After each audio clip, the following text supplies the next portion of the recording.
family. Move this laptop.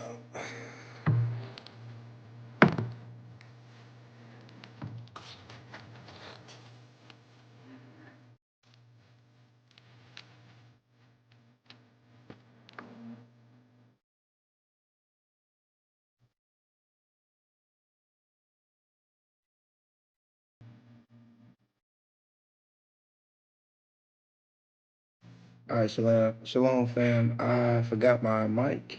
I forgot my headphones.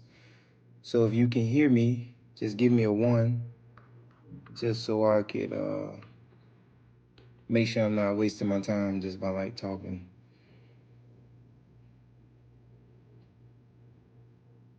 Cause I want to update everybody at least after 1 year of living in Tanzania.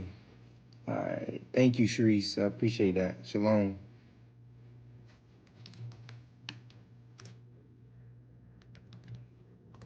All right, so I'm gonna try to turn this music up a little bit more, but I want to make sure y'all can hear me. But I just want a little bit of background music today. I don't really know why, but I just do. All right, so if you can give me a one again, if you still can hear me, and let me know if you can hear the music as well. It's just some beats. It's nothing crazy.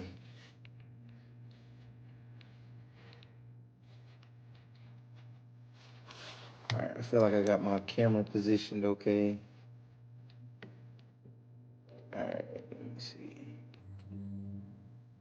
All right, thank you again, Sharice.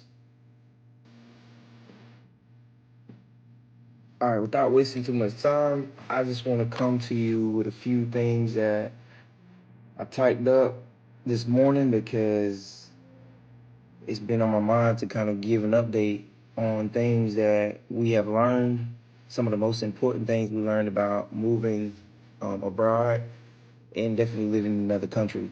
So um, it's been 1 year. So we passed the 1 year mark for us as far as moving to Tanzania. We moved to Tanzania October 15th, 2023. And I may be off one day because the flight was almost 2 days.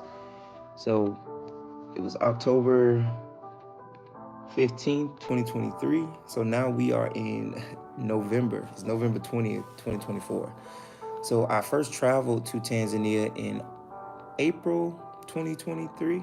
Yeah, it was around April the 7th. No, yeah, around that time, April the 7th, no, April the 10th. April the 10th, 2023 is when I first traveled to Tanzania, and that was solo. But we moved our entire family, my wife, my two daughters, and we had our belongings shipped through a shipping container.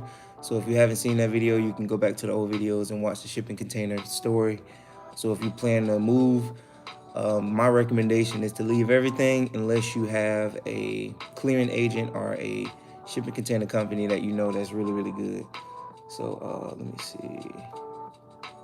All right, thank you, Sharice. Appreciate that. So I'm gonna get right into the points because I don't like to waste too much of your time, and it's been really hard for me to like create videos and edit them simply because I've been teaching again full time. So I'll give a little background story on that. So some of the most important things that myself and my wife, unfortunately, we both are working. So we work two separate jobs, and she's a teacher as well. So we work in two different locations, so we really can't do lives. And in the evening time, we super tired, and we got so many things we have to do. So get right into the point. The most important thing that we discovered with being in abroad and just being in a new environment around different people is protecting your family and protecting your peace. So I want to say we were a little naive because we felt like when we went to Africa, we would be like, we still felt like most people feel like you should be welcomed with open arms and everything will be more peaceful. But we just felt like we didn't have to put as much work in to gain that peace. We thought when we move with our family, because we're moving out of America, we just thought that everything will be so peaceful, as far as how things operate and like some of the issues, even racial issues that we had to deal with in America, we felt like we wouldn't deal with some of those irritations in, Africa or Tanzania. So my key point is living abroad as a foreigner, especially in Tanzania, has taught us that everyone does not genuinely care about your well-being. And people may show you that they care simply because they want to make money off of you. And people may even gain your trust through friendship because everyone tells you they want to be your friend. It's really because you're a foreigner, they want to be your friend because they're looking at like, hey, I can benefit from that person. So when that's in most countries, that is developing, they do try to connect with foreigners. So, I understand that. Um, Shalom, fam. Now, it's so critical to protect your family and your peace is, your job to make sure you don't allow too many people into your space, rather they're locals or even other foreigners, other people of the diaspora that try to connect with you in the country, because you do have even diaspora that try to connect with you, and they can even disrupt your peace even more than the local people. And I can tell you, to be honest, it was the diaspora in Tanzania, some that disrupted the peace a little bit more. They created more of the confusion because, to be honest, the locals either connect with you because they can do a job for you, they can work for you, or they just want to beg you for money or ask you, for favors. So, with them, you kind of know what angle they come in at. But as far as the diaspora, they can bring a whole world of different issues, but that we will not go into today. So you have to be wise in how you navigate in a new country. I think I emphasize that on most of my videos. So it's also important how you navigate challenges that comes with experience, I could say, because people can prep you for being, for living abroad, but some things they cannot prep you for, like losing a friend. Something I went through, me and my wife and my children, because we all got very close to my friend and his family.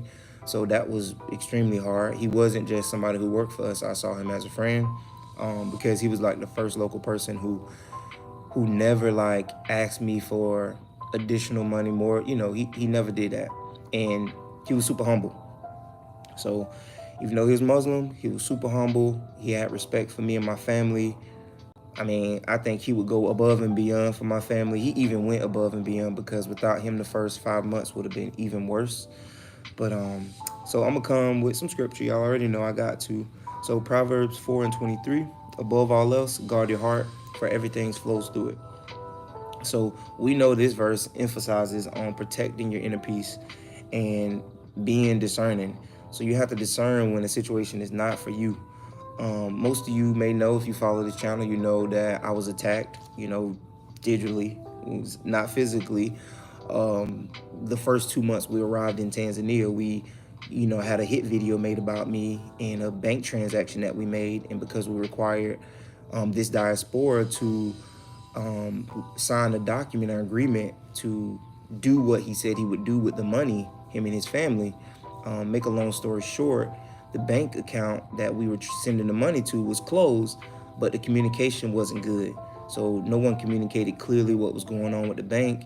As far as like being professional, I didn't get that from most diaspora, being in Tanzania. So I'm gonna just say, discern when you shouldn't deal with people and when you shouldn't do business with people, because everybody who's moving to Africa from the diaspora, they want to do business with you. They want to connect with you because they think you have a little capital. They may have a little capital and you can make things happen. Or you may have the diaspora that's in the country and they may already have established things, like maybe a status, they may have an online presence, or they may have just local experience, but they don't really know how to navigate the business world in Tanzania because they still haven't figured it out. And to be honest, they're still just learning it. And to me, I can discern those things because after doing business for so long for my family and for myself in America, I understand business. When you're dealing with certain business aspects, it's straightforward as far as like budgeting and your banking and things like that. That stuff is already like set. Numbers don't lie. Transactions show exactly what happened. So to me, that issue could have been resolved by simply communicating. But you just have to discern on like who you should deal with. So I'm gonna say that. So, and who you allow in your circle. especially when you're in a new environment. So I made a video prior and I talked about being vulnerable. That's one downside about moving to another country is being vulnerable because you feel like you need help. Trust me, you don't need nobody but the Most High Yahuwah, and go meet with the local government. I'm gonna just say that. All right, so number two is the role of money in establishing yourself abroad. So it's key. Money plays a role in everything, no matter where you go. Some people say you don't need a lot of money to move abroad. That is false. When people are telling you, oh, get an online gig and you should be fine in income, what happens when that income stops? What happens when you lose that income? You may lose your job and the money ain't flowing in. You even if you're going just solo, I can't even imagine that money stopping when you have a family because it gets hard. And then you do things without integrity. You do things to try to feed your family and take care of your family. People of the diaspora, you don't want to put yourself in that situation because you know you put yourself at risk at getting hurt. You put yourself at risk of hurting other people because you got to feed your family, and you just change. You let the darkness in, you let the enemy in because it's confusion. You confused about what you should do. You making videos online to scam people. You doing different things. That's coming from the diaspora perspective. Also, local people, they create different scams. They try to scam you. They try to sell you a product 3 or 4 times the amount that it's worth because they got to put food on the table for their family at home, their mom, their uncles. They have to help people. So local people will scam you too. So money plays a key role in establishing yourself. So you gotta really hone in on that. If you ain't thinking about the money, unfortunately, you better start thinking about it. So we know that there's a time for everything in a season for everything. I'm sorry I messed up this verse. I should have clarified where it's at, but we know that everything has a season. All right, under the heavens, the Most High has put everything in place for a reason. It's a lesson. You may have a lesson in this season. I'm gonna tell you, fam. In this first year, we had so many life lessons. If I made videos about all the lessons, I think I would have more content because it's so many lessons. So the Most High understands that when you're establishing yourself in a new land, it requires faith and time. So you have to have faith and you also have to spend time with the Most High. I'm just going to say this before I get into my next point.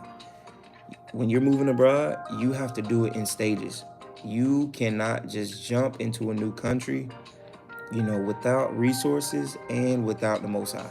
A lot of us, yes, the Most High has laid it on our heart that we need to get out of the West or get out of America. Yes, that's true. I believe it's true because being there in Tanzania, of course, y'all can tell I'm not in Tanzania at this moment, but being there in Tanzania, it really helped me physically, my health. I gained all the weight that I lost when I went there simply by just eating differently. As soon as I got back to the States, we gained weight automatically.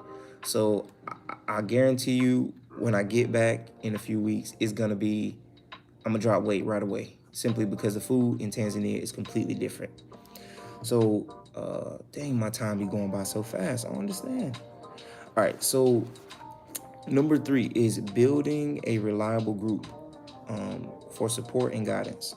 So creating a strong, reliable group is very important and it's essential for you living abroad. So rather that group is online, just online support, or rather that group is a few diaspora that like-minded and you guys are not trying to gain anything from each other. Your only gain is knowledge and information to help you navigate the environment. So I've been learning that from, Jamaican African Travels and how they navigate and how they talk to people and communicate with people, because if you don't navigate properly, it's going to be very hard for you. So my recommendation to you is to get with this group and discuss challenges in a safe space. Of course, make sure you trust your circle. Make sure you're talking to people who understand where you're coming from and understanding, what you're trying to accomplish. So that takes some work too.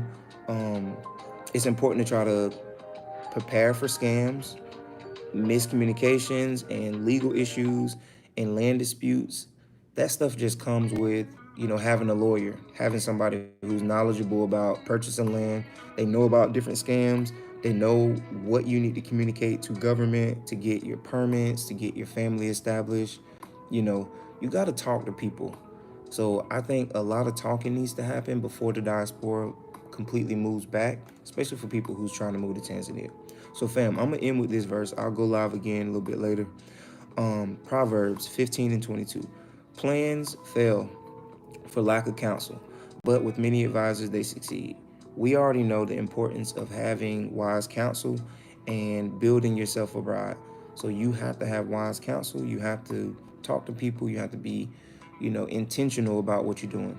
So, um, bro, open your classroom. So I got one of my students on here reminding me to open my classroom door. But yeah, y'all bless fam, and we'll talk later.